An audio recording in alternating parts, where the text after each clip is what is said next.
had been in traffic for hours. I was beginning to get worried, not because of the traffic, but because I had to pee and I've been holding back the feeling for hours. Luckily for me, the mall wasn't so far away from where I was. In a couple of minutes, I had gotten to the mall. I ran like a madman to the restroom. Ah, I never felt this much relief in my life, so I wasn't in a hurry to leave. I heard the sound of a man crying. No, Jennifer, please.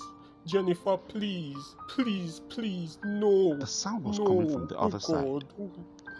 Why is this happening to me? Why?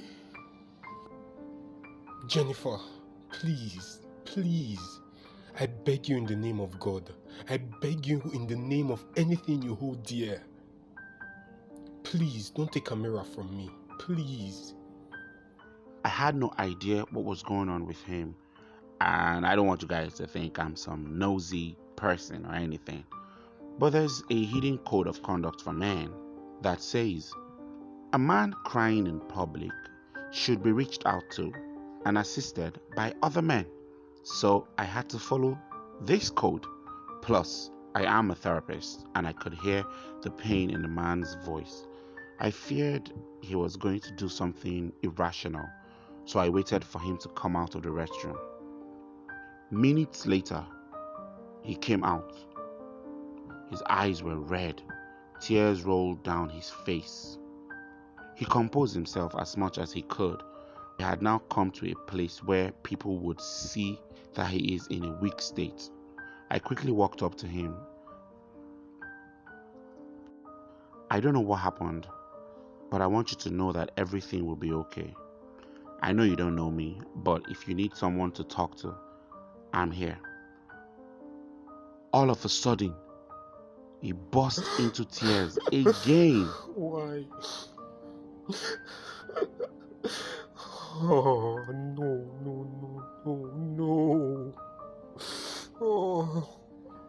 It's going to be okay. Take it one day at a time. If you need someone to talk to, like I said, you can always talk to me. It's hard. No one will understand. You won't understand. You can talk to me. I really want to help. Okay. I would love to share this burden with you. Okay, let's find a suitable place to talk. We left the restroom and found a place we could talk. My name is Dr. Ziri. I am a therapist. What's your name? I'm Derek. Nice to meet you, Mr. Derek.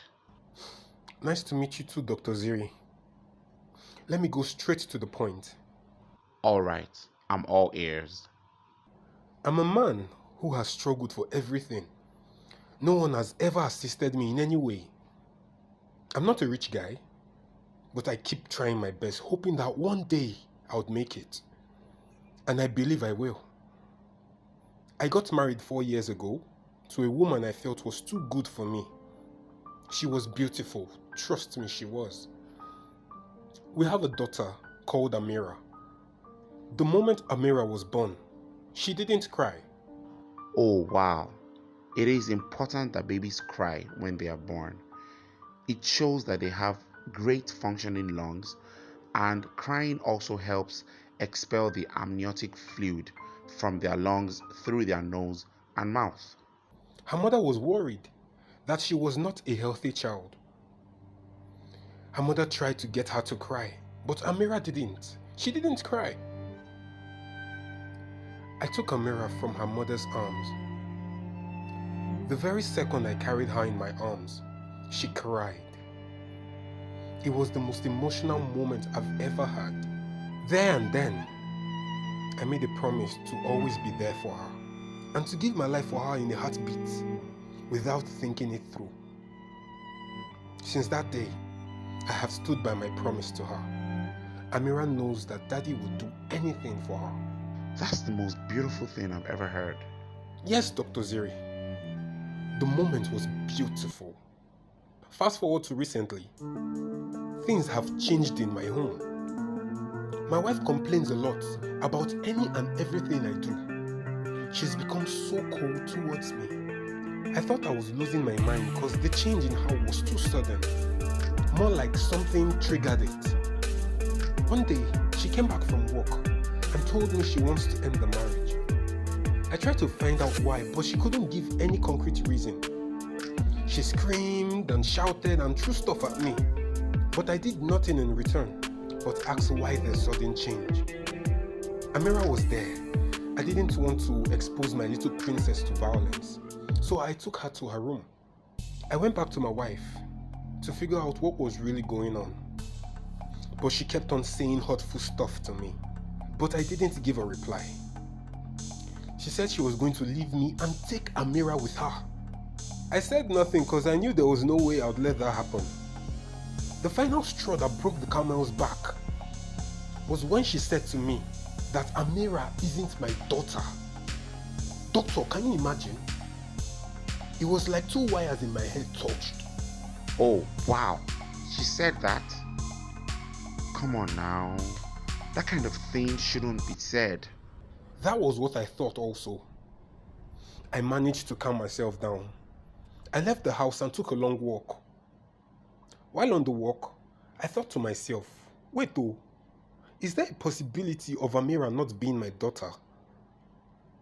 Dr. Ziri, honestly, I saw some traits in Amira that neither her mother nor I had, but I never paid attention to it. I decided to do a paternity test, because if truly I'm Amira's dad, there's no way on earth I would allow her mother take her from me. About a week later, I got the paternity test result. The paternity result says I'm not Amira's dad. I cried like a toddler in the doctor's office, rolling on the floor, because this meant I had no right to claim her as my own. I really want to go to court. Amira is all I have. Taking Amira away from me means taking away my reason to live. Doctor, sometimes I'm tempted to end it all. You are in a difficult place. I truly understand how much you love your daughter Amira. From all you've said, I can see that your wife is no longer interested in the union. It is not going to be easy trying to change her mind. I wish you could figure out why she wants to leave. There may be some external forces behind her actions, which could range from being in love with someone else. It could even be Amira's biological father, or she has grown to have a great aversion for you over the years. It's clear that your only interest is Amira. If you want to remain in her life, you're going to have to let go without fighting her mother for custody. Be cool with her mother so it will always be easy for you to have access to her. But I strongly advise against this because you will hurt yourself in the process. Having constant contact with what you can't have is going to be torture for real. Even if you decide to go to court, it may not go in your favor.